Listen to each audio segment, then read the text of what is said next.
We shall discuss exercise at the page 128. Question number 5, which is numerical problem. A truck starting from rest and roll down a hill with a constant acceleration. It travel at a distance of 400 meter in 20 seconds. Find the acceleration. Find the force acting on it if its mass is 7 tons. Remember, 1 ton is equal to 1000 kilogram. This hint is given in your book. Now, since the truck is starting from rest, so its initial velocity is 0. Distance traveled by truck is 400 meter. Time is 20 seconds. First of all, acceleration is asked. For calculating acceleration in this situation, we have to apply the second equation of motion, which is s is equal to ut plus half at square. S, which is given to you 400 meter, u initially it is at rest, so u is 0, so 0 into 20 plus half into a is not given, so t square is there, so 20 into 20. After cancelling 2 by 20 it becomes 10, 10 into 20 is 200. So 400 is equal to, this whole factor is 0, so 400 is equal to 200 into a. It implies a is equal to 2 meter per second square. Now in second part, when force is asked, mass is given to you 7 tons, which is 7 into 1000, 7000 kilogram, and acceleration we have calculated right now 2 meter per second square. So we can apply the formula F is equal to ma, where m is 7000 kg, a is 2 meter per second square. When we multiply them, the answer will be 14,000 Newton. A stone of 1 kilogram is thrown with a velocity of 20 meter per second across the frozen surface of a lake and come to rest after traveling a distance of 50 meter. You can see the situation. A stone which is thrown with the initial velocity of 20 meter per second on a frozen surface of ice, and it will stop at place B. That is why its velocity will be, final velocity will be 0.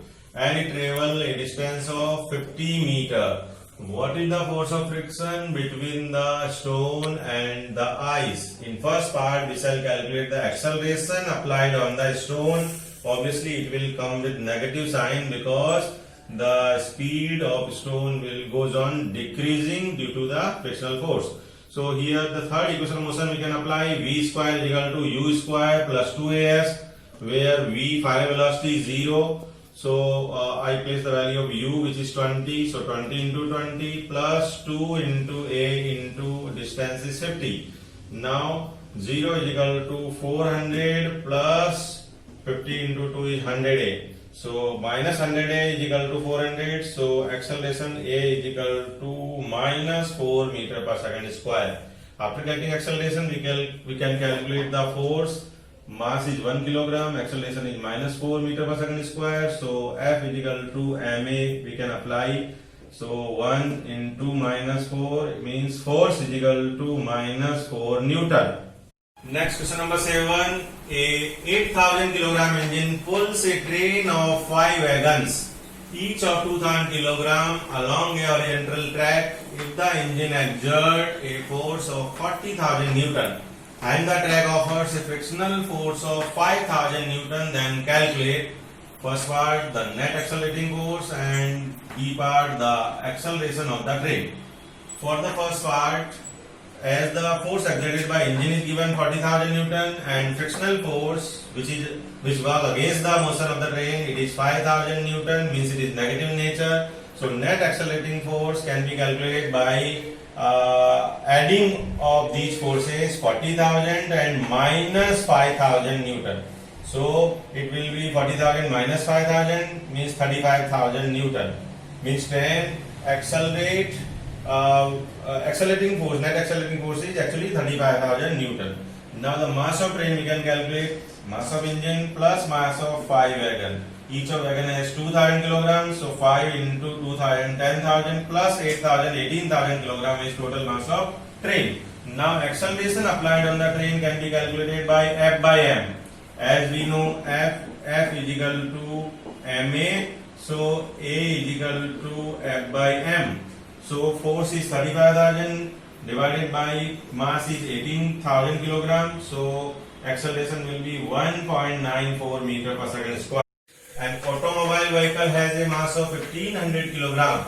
What must be the force between the vehicle and the road if the vehicle is to be stopped with a negative acceleration of 1.7 meter per second square? It is clear that mass of vehicle is given 1500 kilogram. Acceleration between the vehicle and road, it is negative in nature. So minus 1.7 meter per second square. Force is asked. Simple formula we have to apply. Force F is equal to M into A, where M is 1500 kilogram, A is 1.7 meter per second square. The product of M and A, which will be minus 2550 Newton.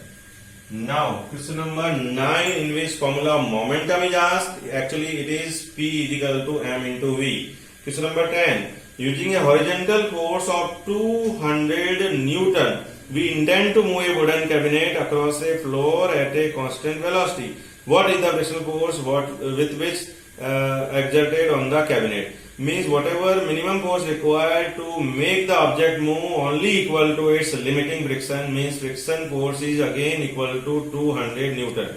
We can put a minus sign before that. Now question number 11. Two objects, each of mass 1.5 kilogram. One is M1, other is M2. They are moving with the speed of 2.5 meter per second towards each other. Both have same speed. One is moving from left to right, other is from right to left. So one is positive, other is negative. Now, according to law of conservation of momentum, the sum of their momenta before collision, which is M1 U1 plus M2 U2, it is equal to the. According to law of conservation of momentum, the sum of their momenta before collision equal to sum of their momenta after collision, because after collision they will stick together. That is why the sum of momenta after collision will be M1 plus M2 into V. Now M1 is 2.5, U1 is 1.5, M2 is 2.5, U2 is minus 2.5, U2 is minus 2.5. Now product of 2.5 and 1.5 is 3.75, and it is also minus 3.75. So the sum of their momenta before collision becomes 0, and after collision their momenta will be 3 into V. So 3V is equal to 0. It implies V is equal to 0, means their final velocity will be 0. Means after collision they will stick together and none of them will move. Means both will not move, they will come to rest because V is 0.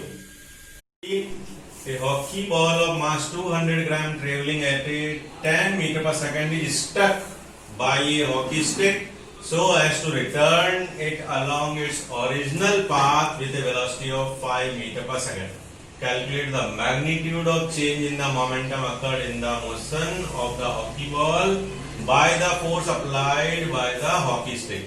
You can understand the situation. A hockey ball of mass 200 gram coming with a speed of 10 meter per second from left to right, and when it collides with the hockey stick or the hockey stick applies certain force on the ball, then it returns along the same path with a speed of 5 meter per second. Since it is coming in the opposite direction, that is why the speed will be negative. Now mass of the ball is given 200 gram, which is equal to 0.2 kilogram. Initial velocity by which the ball is coming towards the hockey stick is 10 meter per second. It is positive. But final velocity after applying force by hockey stick, it will move in the opposite direction of earlier one. That is why it is minus 5 meter per second. Now since change in momentum is asked, which is always P2 minus P1, means final momentum and initial momentum. Final momentum is MV. Initial momentum is mu. You can take m as a common, so v minus u left in the bracket. This is the value of changing momentum. Now place the value of m 0.2. Final velocity is minus 5 and minus sign as it is, and initial velocity is 10. This minus 5 minus 10 after adding become minus 15, and minus 15 multiplied by 2 give you minus 3.0 kilogram into meter per second. But since the magnitude of changing momentum is asked, so you can omit the sign, and it is only 0.3 kg meter per second, not 0.3, it is 3 kg meter per second. because 15 into 2 30, and we shall place the decimal, so it will be 3.0 means 3 kilogram into meter per second. In an object of mass 1 kilogram traveling in a straight line with a velocity of 10 meter per second collide with sticks to a wooden block of mass 5 kilogram, then they both move together in the same direction. Calculate the total momentum just before impact, just after impact. Also calculate the velocity of the combined object. Just understand the situation.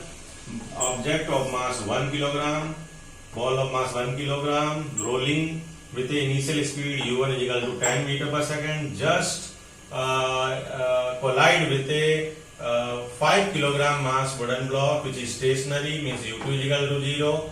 When it collide, then they both together move, suppose with a velocity of v meter per second, because the masses are entangled after collision, that is why they will move with a common velocity, suppose v meter per second. First part, total momentum just before impact is asked, which is m1 u1 plus m2 u2. You can place the value of m1 as 1, u1 as 10, m2 is 5, u2 which is in rest, that is why it is 0. Now 10 into 1 is 10 plus 0, it is 10 kilogram meter per second. So total momentum before the impact is 10 kilogram per kilogram meter oblique second. In second part, total momentum just after the impact will be again 10 kilogram into meter per second by the law of conservation of momentum. But theoretically, the total momentum after collision will be equal to m1 plus m2 into v. So m1 plus m2 into v is only equal to 10. So place the value of m1 and m2. 5 plus 1 is 6. So 6 into v is 10. So v is equal to 10 by 6. After simplification, it becomes 5 by 3, and in decimal it is 1.67 meter per second. So this is the final velocity by which both of them will move together after the impact. An object of mass 100 kilogram is accelerated uniformly from a velocity of 5 meter per second to 8 meter per second in 6 seconds. Calculate the initial and final momentum of the object. Also the magnitude of the force on the object. Clearly, mass of the object is given, which is 100 kilogram, u initial speed 5 meter per second, v final speed 8 meter per second, and time in which the speed change is 6 seconds. Now initial momentum you can calculate, p1 is equal to m into u, means 100 into 5, it is 500 kilogram into meter per second. Final momentum p2 is m into v, means 100 into 8, which is 800 kilogram meter per second. Since the force is asked, so by second law, rate of changing momentum is only equal to the force. So force is equal to changing momentum upon time. Final momentum minus initial momentum upon time is 800 minus 500 upon 6, which is 300 upon 6, 15 Newton. Next, question number 18, which is a numerical problem. How much momentum will a dumbbell of mass 10 kilogram transfer to the floor if it falls from a height of 80 centimeter? Just understand the situation. A ball of dumbbell of mass 10 kilogram allowed to fall from a height of 80 centimeter, means 0.8 meter. Initially it was in rest, that is why u is 0. Height means distance from the earth surface is 0.8 meter. Acceleration, it is due to the gravity, that is why the value of acceleration is 10 meter per second square, which is given in the problem. We need to calculate first final velocity, means when the ball just collide to the ground, its velocity will be suppose v. So this time we can apply the third equation motion, which is v square is equal to u square plus 2as. Just place the value of u at 0, 2 as it is, a is 10, s is 0.8. So 0.8 into 10, 8 into 2, 16. So v square is 16. It implies v is equal to root 16, means 4 meter per second. Means when the ball collide with the surface of the earth, then its speed is, final velocity is 4 meter per second. Now what is the momentum at this place? For that, momentum of the ball when it fall on the ground, p is equal to m into v, where m is 10 kilogram and final velocity is 4 meter per second. So it is 40 kilogram into meter per second. So the ball, when the ball collide with the surface, that time it has momentum of 40 kilogram meter oblique second.